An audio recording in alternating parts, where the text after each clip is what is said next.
Digital meter, digital meter.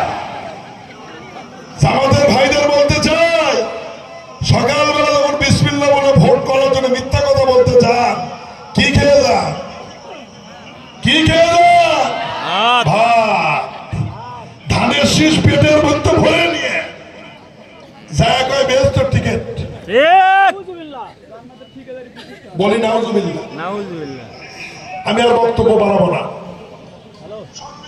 এদেশের মানুষ যতবার অবাধ সুষ্ঠু নিরপেক্ষ নির্বাচন পেয়েছে, ততবার এদেশের মানুষ ধানের শীষে ভোট দিয়েছে, বিএনপিকে ক্ষমতায় বসিয়েছে।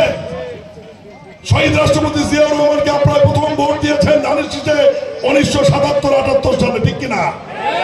এরপরে 79-তে পার্লামেন্টে অ্যাডভোকেট মতিউর রহমানকে ধানের শীষে ভোট দিয়েছেন আপনারা। এরপরে বিচারপতি সাত্তার সাহেবকে ভোট দিয়েছেন। এরপরে 91, 96-এ 6 মাসের জন্য 2001-এ।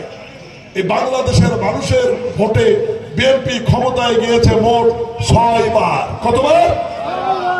ইনশাআল্লাহ সবকিছু আল্লাহর রহমতে ঠিক থাকলে আগামী ফেব্রুয়ারিতে যে নির্বাচন হবে, সেই নির্বাচনে বাংলাদেশের সর্বোচ্চ ভোট নিয়ে আমাদের বগুড়ার কৃতি সন্তান জনাব তারেক রহমানের নেতৃত্বে বিএনপি রাষ্ট্রীয় ক্ষমতায় যাবে এবং তারেক রহমান রাষ্ট্রপ্রধান এবং প্রধানমন্ত্রী হবেন ইনশাআল্লাহ।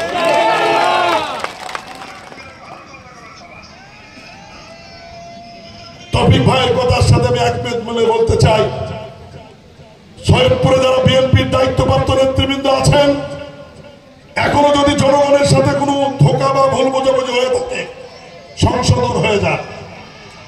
এ সমস্ত সুযোগ তারেক রহমানের নেতৃত্বাধীন বিএনপিতে বাংলাদেশে হবে না, হবে না। আমরা নিজেও সোজা পথে চলি।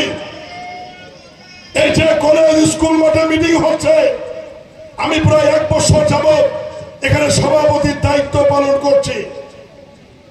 হেডমাস্টার এবং প্রিন্সিপালকে জিজ্ঞাসা করবেন যে কোনদিন আমাকে 500 টাকা তারা দিতে পারছে কিনা। দাঁড়িয়ে বলেন না কেন?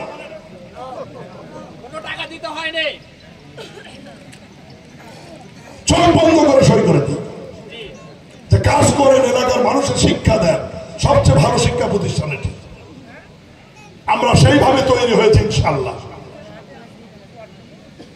সেইভাবেই চলবো ইনশাআল্লাহ।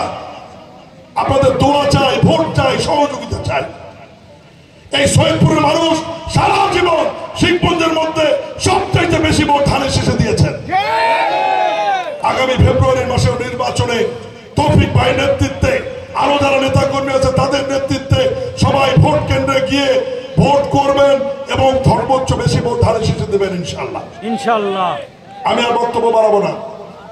আজকে একটা কর্মী সভা, এরপর আল্লাহর রহমতে চূড়ান্ত মনোনয়ন হওয়ার পর মনোনয়নপত্র দাখিল করে যখন প্রতীক আসবে, তার আগে পরে আমি গ্রামে গ্রামে বাড়ি বাড়ি যাব এবং আরেকটি বড় মিটিং আমরা এই মাঠে করবো ইনশাআল্লাহ। আর আপনাদের প্রিয় সন্তান জনাব তারেক রহমান নির্বাচনের আগে হয়তো লন্ডন থেকে ফিরে আসবেন এবং নির্বাচনের সময় উনি যখন প্রচারণা চালাবেন, আমি চেষ্টা করব এলাকার মানুষ যাতে তারেক রহমানকে নিজের চোখে এক নজর দেখতে পারেন। এই জন্য শিখপুঞ্জের নির্বাচনী মিটিংটা বুগারামতলাতে করার জন্য। কি খুশি তো? খুশি। এটার কারণ হচ্ছে এই অঞ্চলের মানুষ যাতে না বোঝে যে আমার বাড়ি পশ্চিম এলাকায় শিখপুঞ্জে। আমি আর বক্তব্য বাড়াবো না। আমি অঞ্চলের মানুষকে অনেক শ্রদ্ধা করি, সম্মান করি। আমি সহ বিএনপি আপনাদের পাশে ন্যায়ের পক্ষে সবসময় আছে এবং থাকবে ইনশাআল্লাহ। আগামী নির্বাচনে আপনারা ধানের শীষে ভোট দেবেন, বেগম খালেদা জিয়ার জন্য প্রাণ ভরে দোয়া করবেন, তারেক রহমানের জন্য দোয়া করবেন, জিয়া পরিবারের জন্য দোয়া চেয়ে আজকের এই কর্মী সভায় আমার বক্তব্য এখানে শেষ করছি। বাংলাদেশ জিন্দাবাদ, শহীদ রাষ্ট্রপতি জিয়াউর রহমান মহোদয়, বেগম খালেদা জিয়া জিন্দাবাদ, জনাব তারেক রহমান জিন্দাবাদ, সৈয়দপুর ইউনিয়নবাসী ইউনিয়ন বিএনপি জিন্দাবাদ। আসসালামু আলাইকুম রহমতুল্লাহ।